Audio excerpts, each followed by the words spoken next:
and here's a quick intro to this episode of the Super Divorce Super Sleepy Supercast. You get a little discussion about Bender and I going out this evening to watch concert. Some friends of ours. Rock and roll concert. Yeah.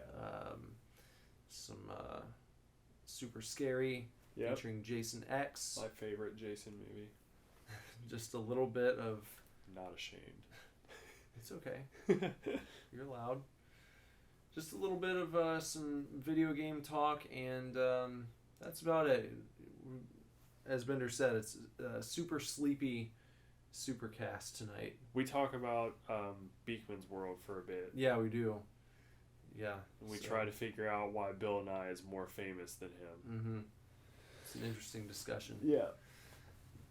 So, before we get into the show, make sure that you follow us all across the internet on social media, facebook.com/superdivorce, on Instagram @superdivorceband, Twitter @superdivorce, and Snapchat superdivorce. Bender and I are also being quite active on our personal accounts these days. Yeah, you can follow me on Instagram @BenderButt.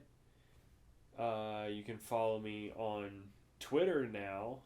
This is the second cast I've been able to advertise my Twitter, but you can follow me @BenderIfYouNasty. And with the letter U. With the letter U, yeah, Bender if letter U nasty. And then if you want to follow me on Snapchat, I have been really trying to post a lot on Snapchat. And my profile picture on Twitter is my Snap code, so you can get me on there or search my name. I still don't really know exactly how Snapchat works. I just take pictures and post them to my story. That's about it. And I'm on Twitter @NicholasVillars, Instagram @NicholasVillars, and the same on Snapchat. And I also use my my Snap pic as my Twitter pic, so you can find me that way too. Yeah, so we're good to go. And superdivorceme.com for all your super divorce stuff, and email us, divorceclub@superdivorceme.com. If you email us with the subject line "Too Sweet Me," you will be entered in for our weekly drawing to win the Super Divorce Too Sweet Mix. And this week, you actually get to compile that. It's Volume 2. Volume 2. The Bender Mix. Gave out our first one last week. Had some great tunes on there. So it's just something fun that we're going to do. And email us one time. You'll be in the running every single week. And if you win, we burn you a CD, a mixed CD like in the old days. Yeah. And we'll ship it out to you. It's going to be interesting if you guys win my CD, because I'm going to put all kinds of stuff on it. I'm not... I saw your playlist, and it was very in line with the kind of music we're going to be making, I think. I just kind of started there. Yeah, I'm not going to do that. It's just going to be a fun... It'll be a wild card. I mean, some of it, definitely. Yeah. But a nice other times... grab bag. Yeah, it's just going to be like, hey, I'm just going to burn you 3 cheers for sweet revenge and call it a mixed CD. No, I won't do that. But, yeah, so... You're winning my CD this week. Good luck. All right.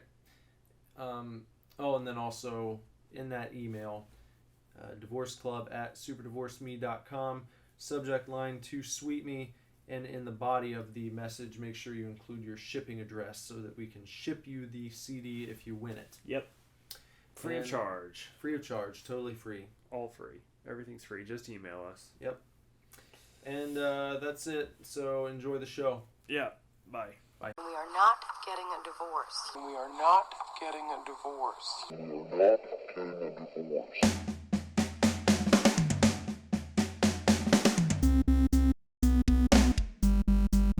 Hello, everyone. Welcome to the Super Divorce Supercast. I am Nicholas here. I'm Bender. It's more like the Super Sleepycast. My eyes are very heavy right now.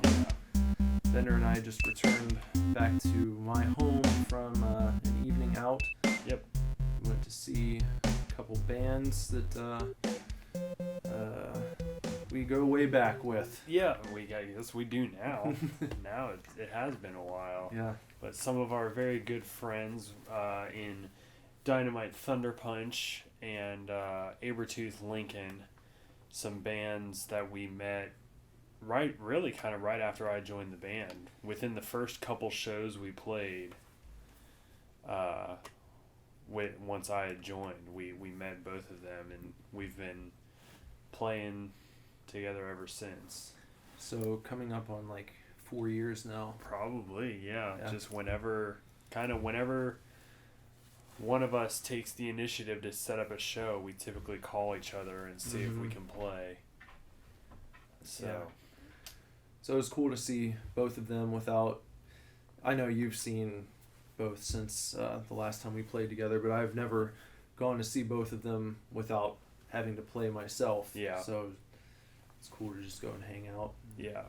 Great sets by both bands. Yeah, definitely. They're always good. Abertooth is actually releasing a brand new EP tomorrow. Well, today when this is airing, it's still Thursday right now. But they were selling the physical copy at the show tonight. They were. So I picked up one of those and like the whole run of their merch table pretty much. Got like one of everything. Yeah. Got their old CD, and then I got the vinyl of their last one. So I'm like in that camp with Bender now. Yep, I bought their vinyl a while ago. You can still brag because you got it before I did. Yeah. And a t-shirt. You got a t-shirt too. Yeah. Which I don't have, but I'm going to buy tomorrow. Because Abertooth is... today. Yeah. By the time you're listening to this cast, we will probably be at the Abertooth EP release show. And at said show, I'm going to buy their new CD as well as a t-shirt. Back to back. Yeah. Seeing them back to back nights. It's kind of funny because I can't remember the last time I went to a show when I wasn't playing. It was probably that one out in Fairborn where Bob was supposed to meet us. Another Abertooth show. Yeah. I don't know if you remember that. Oh, yeah. The one at the theater. That was the Bernie Sanders thing. Yeah, that was it. Yeah, Bob was supposed to meet us and then bitched out. Like, yeah. Stupid. But that was like last winter. That was forever ago, yeah. It was probably over a year ago now. Yeah. So, it had been a while. Yeah. Anyway, really solid band, and you should definitely check them out and support them and purchase their new album. I already did, so I'm not just... It comes out digitally tomorrow, too. So. I ain't blowing smoke. I ain't going to sit here and say, support these guys when I'm not supporting myself, so... We definitely support both of those bands heavily. But yeah, it was a good time. It was good to be out as a band together. Seeing people. It's going to be fun to be out tomorrow, too. Yeah. So, Beer Me already took place tonight. Yep, at the bar. We did Beer Me at the bar. At a bar that doesn't look much like a bar from the outside. No, it looks like a church from the outside. I was tricked. Yeah. But yeah, it's a very big, beautiful old church, and they got a sweet ass venue in there with a full bar, and it's a urban artifact. Yeah. In Cincinnati. Is what and they we call both drank. It was called Finn. On the little menu they had up behind the bar, it caught my eye. It said that it had been featured in GQ magazine. It's like, well, yeah, tried 2 of the GQ beers. We drank Sexy Boy beer. Yeah, and they were pretty good. It was good. It was good timing. Yeah. No, it was really good. I liked it. I commented after trying it that it was kind of another kind of tart, slightly sour-ish. Yeah, it almost tasted like drinking or it almost tasted like eating a beer-soaked Granny Smith apple. Yeah. But it wasn't a cider. No. It just had that flavor to it. Yeah, it was very weird, but it was really good and really, really different. It's a different kind of thing. And I think, if I was reading signs correctly, I think it was like an urban artifact. I don't know about home brew, but it was like a house brew. Yeah. Like, you know, they A signature brew. Yeah. Because you were able to purchase like cans of it to take home and things. Mm-hmm. So I liked it. I liked that venue too. It was really cool. I'd like to go back there and play sometime. Mm-hmm. And while we were there, we talked to Dynamite after their set, and they're gonna be guests on the show at some point coming up soon-ish, whenever they can all work it out to get out here and record an episode. And That'll be fun. Tomorrow we're going to talk to Abertooth about the same, and that'll probably take a little more doing because they kind of live a little scattered. Yeah. Didn't Andrew live in like Georgia now? I think Andrew lives in Georgia, and I want to say James lives in like Chicago or something, you know, and then like Ashley lives in Dayton, and so it's just, they're kind of all over the place. Yeah, it's cool that they can keep it together still though, because they're really good. Yeah, they're so awesome. So, but you know, maybe like the next time they have a Dayton show or something, because normally when that happens, I know, at least from what I understand, like James and probably Andrew now will come in early so they can practice like the week leading up to the show and stuff. Yeah. So maybe the next time they have a show in the area, we can be like, hey, you know, one of your days that you're here early, why don't you come on up here and record with us? Now, when we were leaving and getting on the highway, on the way to the highway, we had to travel on Beakman Road. And I wanted to talk more about Beakman, but I wanted to save it for the show here, because when we turned on to Beakman, I asked if Bender had if he could remember Beakman's World, and he did. He remembered it as, how'd you put it? That science show with the guy dressed as a rat. Yeah, and you thought it was kind of a Bill Nye knockoff. It was a Bill Nye knockoff. I don't think it was. It was a Bill Nye knockoff. I never watched it. I just remember it. Really? Like, I remember the commercials for it, you know, whatever block it was on, like Fox Kids in the afternoon or Saturday morning, whatever the hell. But, yeah, you know, you wonder if Beakman is kind of sour grapes these days, because Bill Nye is like very prominent. If he is sour grapes. Yeah. He's all sour grapes somewhere. He's puckered up, kind of pouty. I should be the famous scientist. Because Bill Nye, you know, he's got this BFF thing with Neil deGrasse Tyson. You know, he's debated Ken Ham from the Creation Museum, so he's kind of a hero to the modern atheist movement, to a lot of people. I think he's, you know, the hero to anyone that's not an idiot. Yeah, that believes in creationism. Yeah, you know, the whole young Earth. Dumbasses. 6,000 years old. If you believe in creationism, stop listening to this podcast right now, because you're a dumbass. We're like tolerant dudes, but if you're gonna try and say the Earth is only 6,000 years old, that's like we're tolerant, but like science. Yeah, you know. Come on. Because I can get down with like some spirituality, but I feel like it has to jive with the world that you live in. Yeah. You know, you can't just deny shit because you don't want to believe it. Yeah, you know.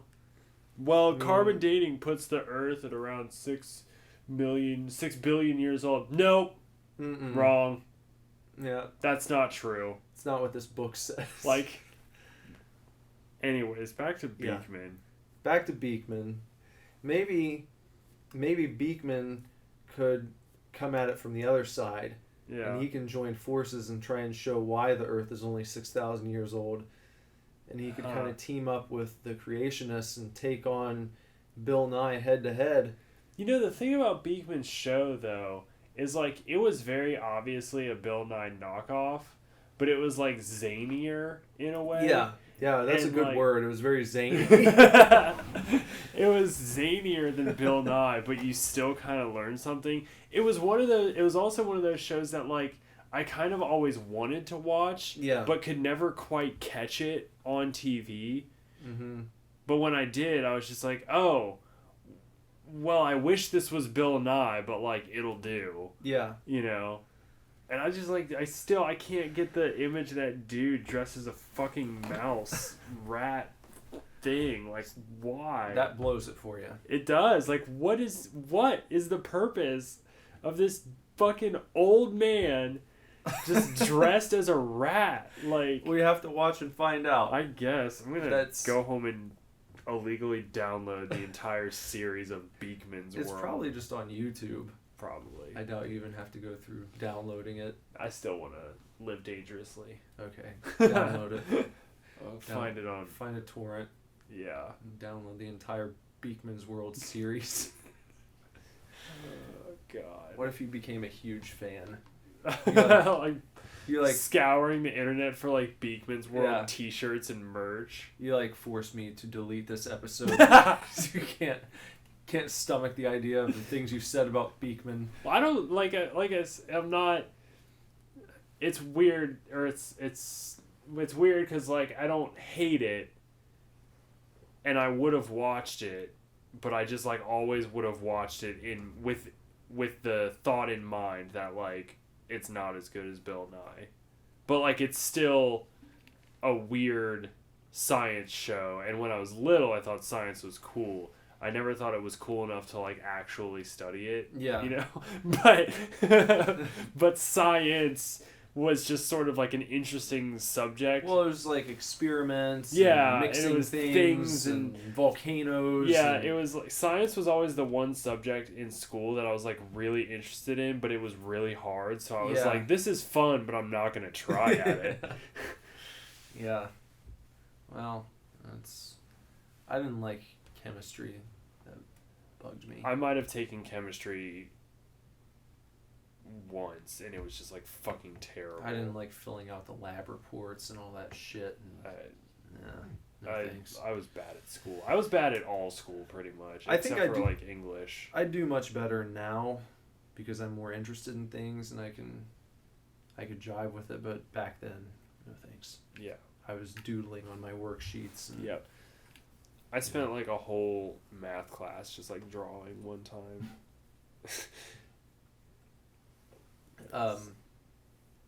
So, Beakman, if you're listening, Yeah. email us. Let us know how you're doing. We're worried about you. Yeah. We hope you're not just like living in squalor. Yeah. Because you lost all your fortune from Beakman's World, or you know, you're just bitter, you're just sour grapes that Yeah. Bill Nye gets all the credit. Don't be sour grapes, man. Don't be sour grapes, man. We love you, Beakman. It's okay. You have a spot. You have a home here on Yeah. the Supercast. Yeah. If you want to do a weekly Beakman's World on the Supercast, We can call it Beakman's Super Science segment. Bring the rat. yeah, bring him. We want to know how he's doing too. Well, speaking of super science segments, do you want to segue into super scary? Sure. Let's Sure. segue.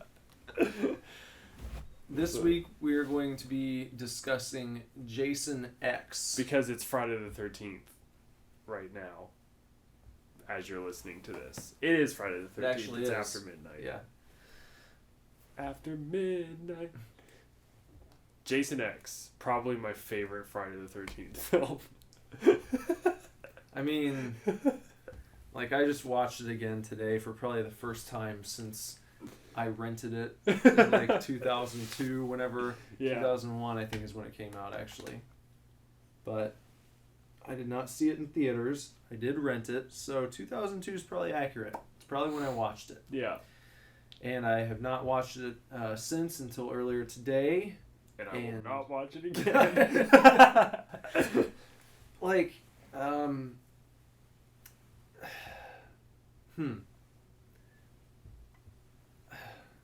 why do you like it so much? It's so awesome. It's just like I've watched all of the Friday the 13th movies. Yeah.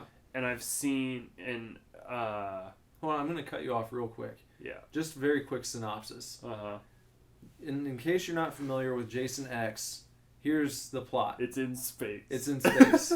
It's Jason in space. It's so awesome. It's Jason on a spaceship. He gets cryogenically frozen in the first 5 minutes of the film after he kills David Cronenberg. Yeah.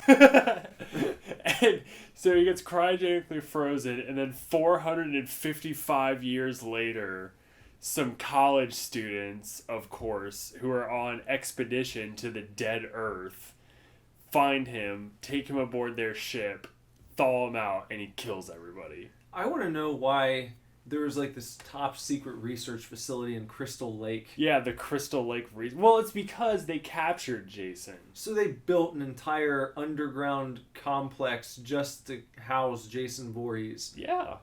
I feel like that's a little cumbersome. Like, wouldn't you have just frozen him and transported him somewhere? Like, that is true. Like, they were like holding him, but then they planned on freezing him, and it's like, why are you planning? Just freeze him. Yeah. It obviously worked. And I don't know how he gets out in the beginning. Well, after he's, because he's chained up and everything. Yeah, he's like perfectly chained up, and obviously he's been chained up for a while. Yeah. Because they had enough time to have like military dudes fly in, probably from Washington, D.C. Well, they talk about trying to kill him like 8 different times. Yeah. So they've been able to keep track of him for quite a while, I would assume. Yeah. If they've tried killing him all these different times and it doesn't work. And then, of course, just somehow, through Jason magic... This is the day. He escapes. You wouldn't have a movie if he didn't escape. Well, I know, I'm just saying, like, something could have happened because nothing happens. The guy who's watching him, you've got to imagine, it's like a big kind of just like empty warehouse looking type of room. It's nothing. There's just nothing in there. And there's Jason, and he's like chained up and kind of just on display in the middle of this warehouse. This empty warehouse. And it's dark, like it always is, like for no reason. Except for the one light shining on Jason. Like, so you can see him. There's no reason for it to be so dark in this warehouse, but it is. And then there's the little desk where the watchman is standing. And he gets creeped out by Jason looking at him, so he like throws a blanket over top of him. Yeah. Maybe it was a magic trick. He throws the blanket on him, and then Jason disappears. Maybe that's just like, I don't know. Maybe the blanket is just like that was finally his opportunity to make an entrance, because Jason needs to make a show of it. So like when they put the blanket over his head, he was like, "Sweet, I'm gonna kill this guy." Put the blanket on him, and then like when they come in and pull the blanket down, I'm gonna appear and. I'm going to rewrite the beginning real quick. Yeah. And it's going to be much better. Okay. So, it's the same setup, but instead of the scaredy cat kid working the desk, or maybe that guy's there, and then his relief comes in, and it's like this fucking macho military dude, and he's like, "Get the hell out of here, you fucking pussy." And the guy leaves, and then like closes the door behind him. Yeah. And it's a big deal. You hear the reverberation, the echo in this warehouse, and then it's just this military guy, and he's staring at Jason. "You looking at me, you motherfucker? I'm gonna show you something." And like he unchains him. He unchains him. Yeah. To challenge him. To challenge him to a fight, and then. And he just fucking dies right away. Yeah, but what about Cronenberg and everything? Does then he come in with the whole open the door and Yeah, then Jason's just missing, and then same old. And then he just kills everyone anyway. But at least his escape is like it's not one a of those, mystery. because I think the escape is an important part. Yeah. Because you want to have that moment where you're like, oh, you fucking don't let him out.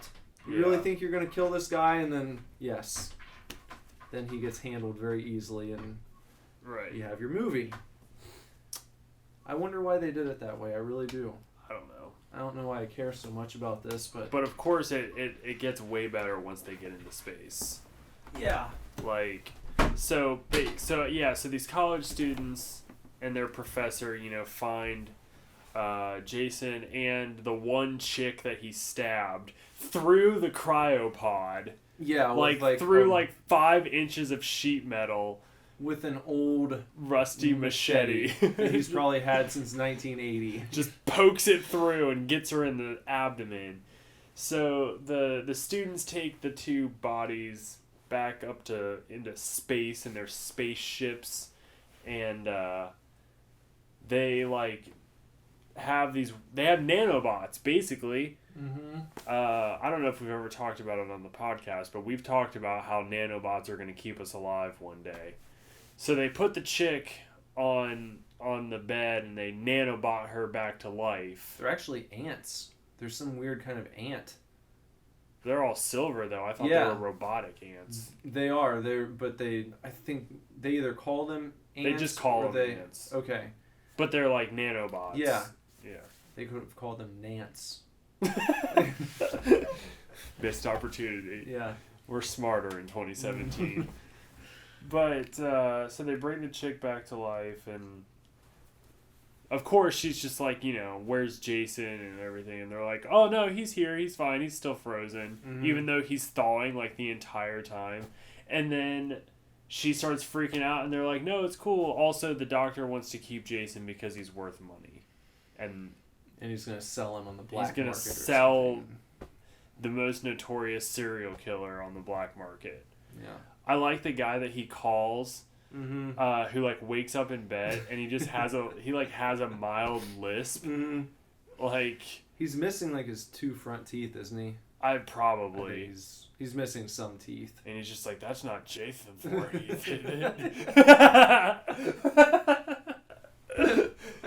Jason Voorhees. He killed 200-something people. Why would it have been him? Yeah, why him? Why not? That's just the name that came to mind. I just and then, so, I mean, it's a bare bones plot, which is why I love it. Basically,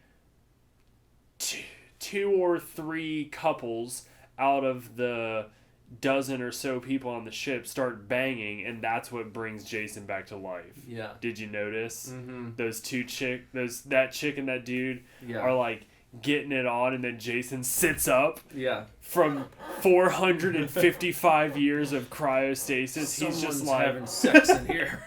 Someone's doing it. They gotta die. And then he kills the chick that's in the room with him, which I thought is a great kill, I think. Mm-hmm. And then he hunts down the people having sex, kills them next. It's kind of funny that the entire story of Jason Voorhees is just he's butthurt that he drowned while people were doing it. Yeah, and he's never gotten over it. 450 years of killing people. Never. The wound is still just as fresh as the day it happened. Yep. He just can't deal. Yep. Can't deal with it. I mean, literally, the rest of the movie is just different scenarios with just so many unnamed crew members and the dude from 300. The guy who gets kicked into the pit. Yeah. He's also in Spartacus. He played a big role in Spartacus. I never watched the TV that, show. So it's a fucking. You like 300 even a little bit, you'll love Spartacus more than 300 because it's all of the violence, way more gore, and way more dicks. Yeah. Because it's on Stars, so there's tons of nudity. But yeah, it's just like Jason X is just a shit show of characters that don't matter just getting killed. And then eventually they like kind of they like try to get off the ship that they're on and shit goes crazy, but also there's a robot. Yeah. KM. Mm-hmm. I love but also really hate when the dude, I can't remember his name because it's some dumbass futuristic name, but the dude that's building and like programming KM gives her that combat upgrade. Yeah. And she comes walking in dressed like Mila Jovovich in Resident Evil, and she's just like, I'm gonna have to hurt you now. Yeah. Like, shut up. Like, the writing is so bad. I just wish, like, why wouldn't you have done that in the first place? Yeah, they just like run around scared. Yeah. Oh, And but then- you're right. But like even before, like it's not like she can't be super smart and also have combat training. Yeah. Like they probably could have stopped things a while ago. After a bunch of people died, then he thought to himself, wait, I have this android that It has superhuman strength, and I can program it to have awesome reflexes and do cartwheels down a hallway and then kick Jason Voorhees in the face. and missed opportunity. I just love, and then I love when like Jason punches her in the face and he's about to like chop her into pieces, and the guy from 300 jumps up and stabs him, and she's just like, I had it under control, but thanks. Yeah. Like, it's a terrible performance. Yeah. Not one to watch for the acting. No, not even a little bit. All the girls are just like dressed like sluts the whole time. And that's just like they just chalk it up to like future clothing. Yeah. They're students, but they just like all of their midriffs are bared, and Mm-hmm. one chick kind of has her boobs out the whole time. I think the best part of the movie is the Crystal Lake Simulation. sequence, yeah. Oh yeah, by far. I Yeah. mean, just him beating a camper in a sleeping bag with another camper in a Yeah. sleeping bag. When the simulation starts up, it's just like, hey, do you want to get drunk? How about we smoke some weed? Or we could just have premarital sex. Yeah. Like, Everything he hates. yeah, those three things. Drinking weed and premarital sex.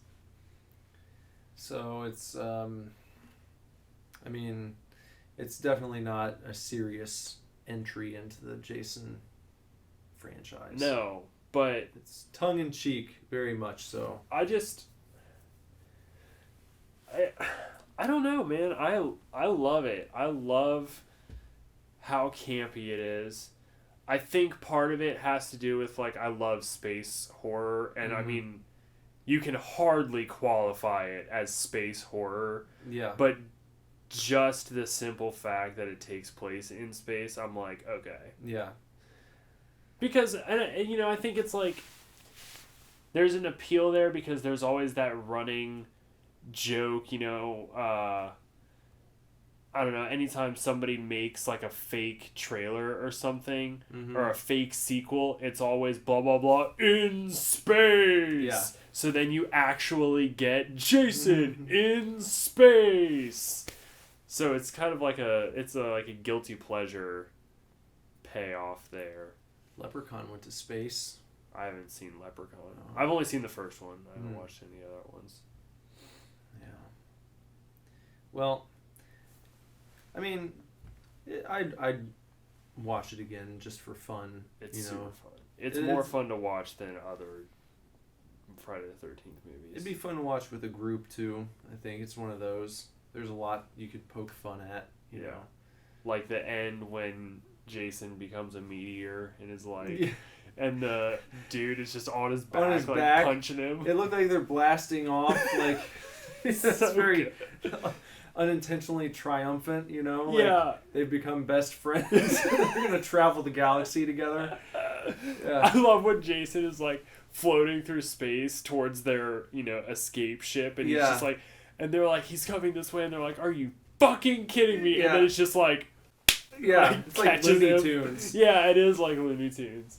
Yeah, it's not scary at all. Oh no, There's not nothing even scary a little about bit. this movie. Metal So, Jason is rad looking. That is I cool. think. That actually made me think of like, and I mean this in an endearing way. It made me think of like a villain you'd see on Power Rangers. Yeah. One of the cool ones. Yeah. That kind of thing. Totally see him getting, the magna beam shot down and and grows to getting the bigger. size of Yeah. the city. It'd be. Yeah, he has that kind of cool. Not really futuristic, but it's he gets reanimated by the Nance. Yeah, and they can't find enough of his body to just repair his body, so they like fan out and find whatever the fuck they can find, and of course they find like metal armor Yeah. and stuff instead of like anything else, because they're on a spaceship. Yeah. So he comes back as like this robo Jason, Yeah. and it's amazing. So that's Again, it's not. If you're a fan of the suspense and intrigue of the original Friday the 13th, it's nothing like that. I think I think that's another thing is like much like the Friday the 13th remake, like the 2013 or whatever year it was. Mm-hmm. I think Jason X sets out to do and then achieve exactly what it sets out to do, which is to just be a Jason slasher film. Mm-hmm. I mean, the remake had, a little bit of substance with that whole, like, Jason kidnaps the guy's sister and everything, but the false opening and then, like, the actual movie, and it's still just, like, kids go and party and then get killed. Yeah. But it works as a movie, So I think that's part of the reason I love Jason X is it's just like, hey, we're gonna make a slasher movie and it's gonna be in space. Mm-hmm. And that's it. And that's what they did. Yeah. There's nothing to it. There's no substance at all. Yeah.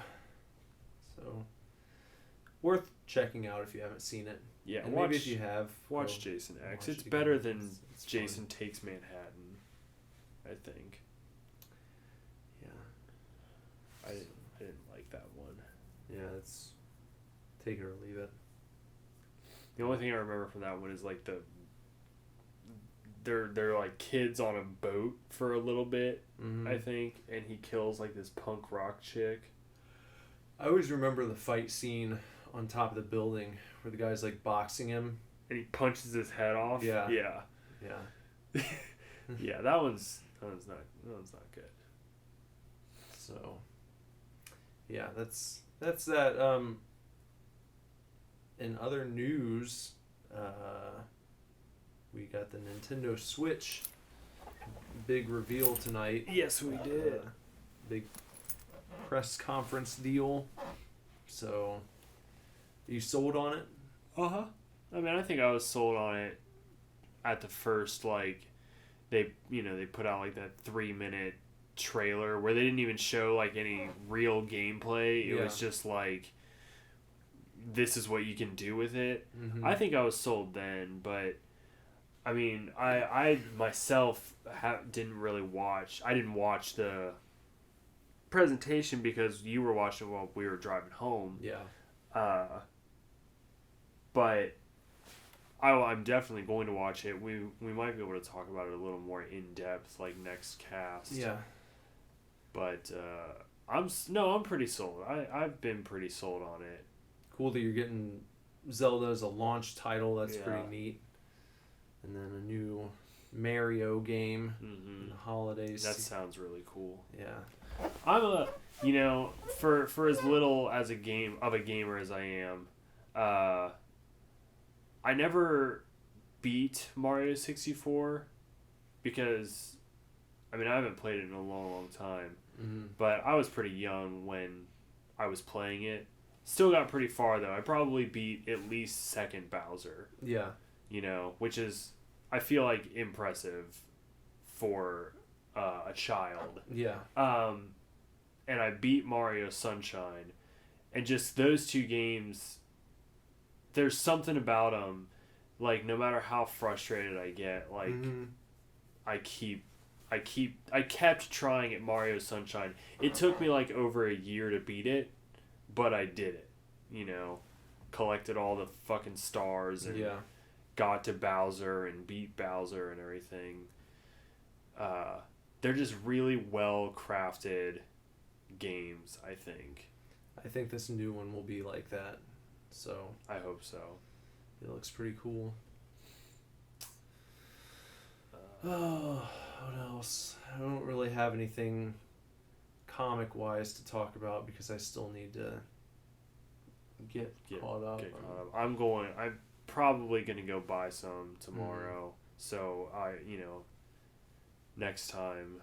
Well, next podcast next week is finally, we're a little late, but it's finally going to be our 2016 top 10 wrap up. Jason is going to come down here on Saturday, right? Yeah. And we're going to record with him. We've been trying to coordinate with Jason, and that's what's kind of pushed things back here and there. He lives in Columbus, so it's a little difficult, but we're doing it at least in January. Yeah. So next cast will be that, but maybe the one after that we should be definitely prepared for some Super Fanatics talk. Yeah. I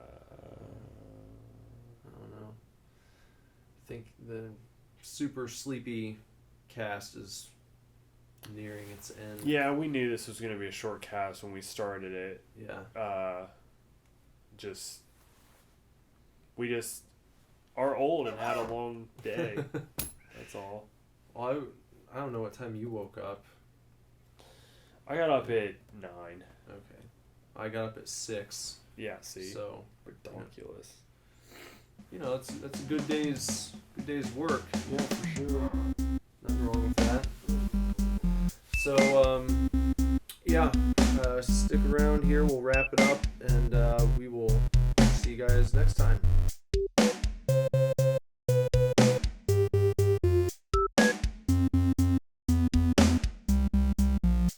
Another one down bites the hatch. Another one bites the dust. Another one down the hatch would have been an interesting song. Another one down the hatch. All I picture is a dude just like eating hard-boiled eggs whole. Just like, another one down the hatch. Like, one after another. For some reason I pictured a giant like picking up people and eating Yeah, them. that too. That too. Oh. I went to hard-boiled eggs, so I don't know where that comes from. Here's a little more PG. I don't even like hard-boiled eggs. Yeah. We're going to get you guys out of here. We're going to get out of here. Yeah, I'm going to go home and go to bed. Get in touch with us. Follow our exploits and our adventures all across the internet. Facebook.com/SuperDivorce.